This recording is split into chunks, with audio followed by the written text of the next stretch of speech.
Jayne, thank you for joining us. Before we get into the workforce side, could you just explain to the audience what Primark does and what your team does, just so everyone knows exactly what your remit is? Yeah, of course. So Primark is an international fashion retailer.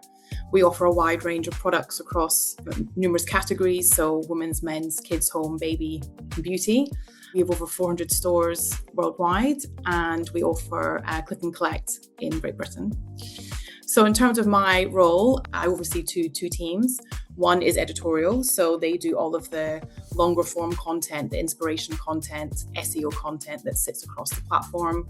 And I also look after the digital design team. So they are working in Amplience, a number of them. They're designing the pages, they're doing the web banners, they're laying out the articles, and that team also does designs for CRM and paid. Excellent, thank you. So moving on to the lovely topic of AI, how did Primark start thinking about AI and just thinking about using it in general? So for us, it was really kind of looking at from like an agility point of view. So where could we save time for the team in their day-to-day? How could we produce content at scale? And where could we strip out those like quite admin heavy elements from their jobs? We've worked with Amplience for a long time. So when you came to us saying you were rolling out a workforce, it seemed like a really obvious thing to do, to move forward with you, explore this a bit further and see if it was going to answer those questions we had or like solve the issues we had. Yeah, it was a nice journey, wasn't it? It was good. Great. Yeah, we came in and had to talk to a lot of people about just what AI does. But after you decided to investigate it, what was the next step for you? I think the next thing we did was, as you've just said there, you came into our head office. We did like a workshop day with about 30 people, which was really to kind of bring in everyone who'd be involved in this proof of concept project to learn a bit more and really make sure they were being taken on the journey. So we did this workshop where everyone was given access to Workforce. They had time to sort of look at the UI, see how it worked, I guess kind of imagine what their day-to-day might be using that, but kind of while having the Amplience team there so they could ask you questions, do some kind of testing. We then had to decide what parts of the business we wanted to use AI for. And so the proof of concept that we'll be speaking about today looked at three main areas. So we looked at product descriptions, alt text, and then SEO articles, which is obviously a much longer form piece of content. So everyone was given access to Workforce. We started working in Workforce alongside the day-to-day. So for the proof of concept, nothing was integrated. It was kind of very much a manual process, but it allowed us to see how this would maybe look like in real life if we were working with it. And we did a 2-month project. So month 1 was looking at those 3 areas: product descriptions, alt text, SEO in English, generating that content for us. And then phase 2 or month 2 was looking at those same three areas, but localization. So using the AI to translate that content for us. How did the team find it? It was quite a big task, right? We had to do lots of different sessions because they weren't all the same team, right? No, there were three or four different teams, I think, at the time. I think to start with, there was the usual hesitation when you're asking teams to use a new piece of software or asking them to do something sort of on top of the day-to-day, but they definitely found Workforce really user-friendly. And that was some of the feedback we had really early on. They found it really easy to use, really easy to understand. And kind of all the things Sean's just shown us there, like the back end where you put in maybe your tone of voice guide and your brand guidelines and your do's and don'ts and everything you need. It was very, very straightforward. So they got the hang of it very quickly. Good. And going on to the lovely slide next, I would say results-wise, how did it actually end up? So in phase 1, we saw really amazing results, as you can see on screen now. So for product descriptions, the team could create 70% more every day than they were doing currently. For SEO articles, we improved the number that we could create by 150% per month. And then for alt text, we found a 9-hour saving for the team. So previously the team would be handwriting that out to explain what the image was showing. And so that just stripped out 9 hours of their of their month. So the numbers were really promising. It was a really nice story to go back and tell internally of what we'd been doing with Amplience and how it was working for us. So we knew we were onto something good, and it was kind of worth doing more investigation. Excellent. I think when we went through the results with all the different teams, you noticed the change that they went through, where at the beginning it was, should we use GPT, should we use Claude? And they actually Mm. just started telling us what they wanted to use, right? And you did a lot of scoring between the two, right? We did. So I think GPT and Claude were the two main ones we were looking at that time. And I think like for certain things, like for like SEO size guides, I think we found ChatGPT the best because it's much more informational than like a narrative. But Claude was definitely our favorite for the alt text and product descriptions because it's the output seemed to it sounded more like our tone of voice. It sounded more like how our team would write if they'd written it, firsthand. So that definitely became the favorite amongst the team. But yeah, they Yeah, weren't shy in telling us which ones they preferred. without a doubt. But you did put a robust system in place, so it wasn't just everyone's opinion. So I guess could you give us a little bit more information on how was that phase 1 and 2 benchmark looked at? So how did the team score things? What did they do?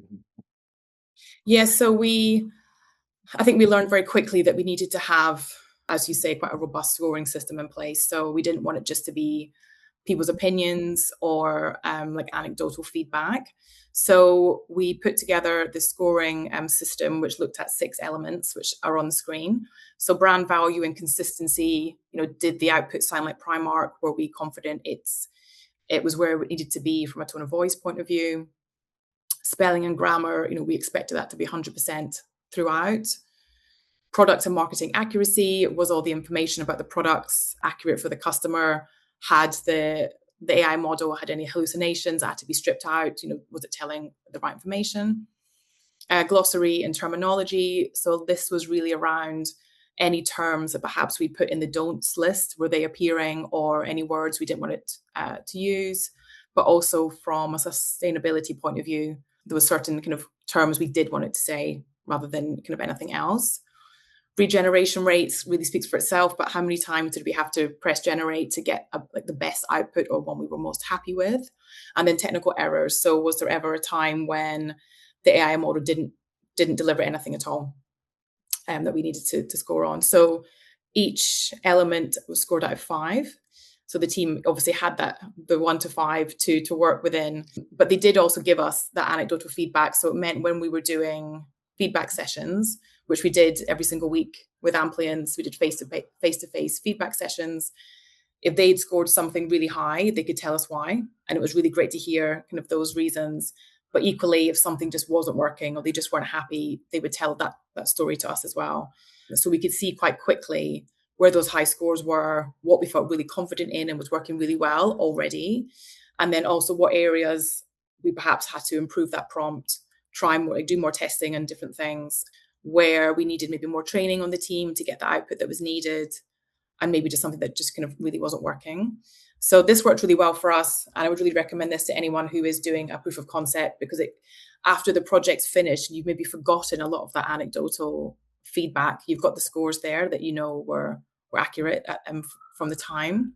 And we also tried a few things with our different licenses. So we have lots of products that might be Disney or Marvel, and every license comes with its own set of rules. So there's lots of do's and don'ts around maybe what the character naming convention has to be. There might be 2 characters that can't appear in the same sentence, kind of things about characters that they don't want you to say. So what we trialed was also creating different brands within Workforce for different licenses. So we could put all the Disney rules in one place, all the do's and don'ts, any sort of narrative around that collection. And it did what we wanted it to do, which was to really improve the output, and meant there was much less editing for the human editor at the end to perhaps kind of put in those rules that we knew we had to have. So that worked really well for us as well.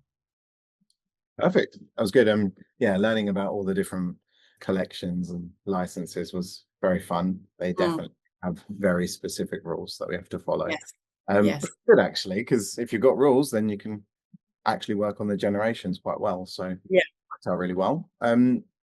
moving on from the POC a little bit and just kind of going to what actually happened afterwards was you ended up working really closely with Amplience as an innovation partner. How did you find that?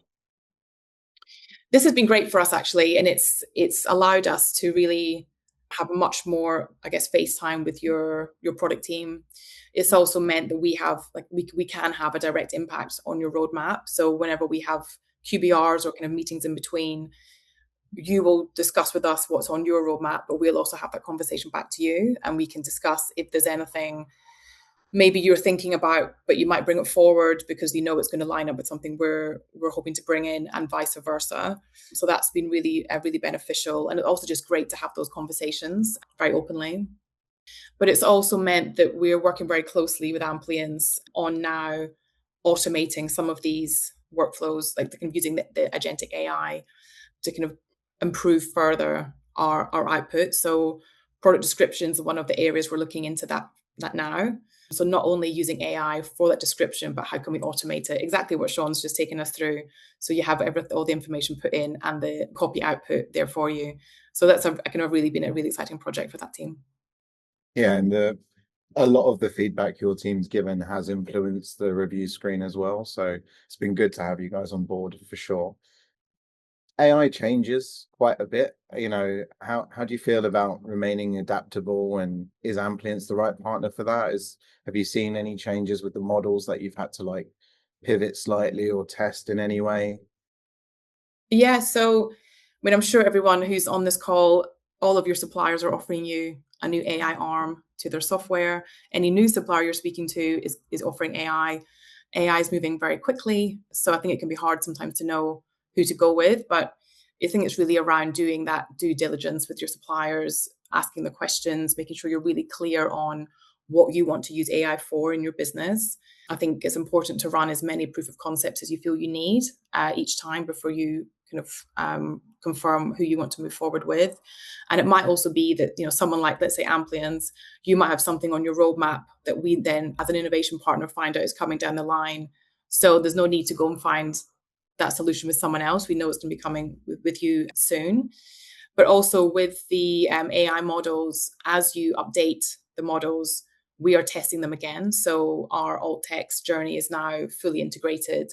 We have Claude, but when you tell us there's a new model has been launched, we will then go away and test that again, do a number of kind of generations to check that what it is it's creating is still the same or better than it was before we commit to using that model. So that's kind of how we're working with you and how we're approaching AI with other suppliers. Excellent. I'm conscious of time, but one last question, if I may. How's the team found Workforce? They're enjoying it? They're happy? Yeah, they are happy. I think at the very beginning of the project, I was looking after a big team of product copywriters, the editorial team as well.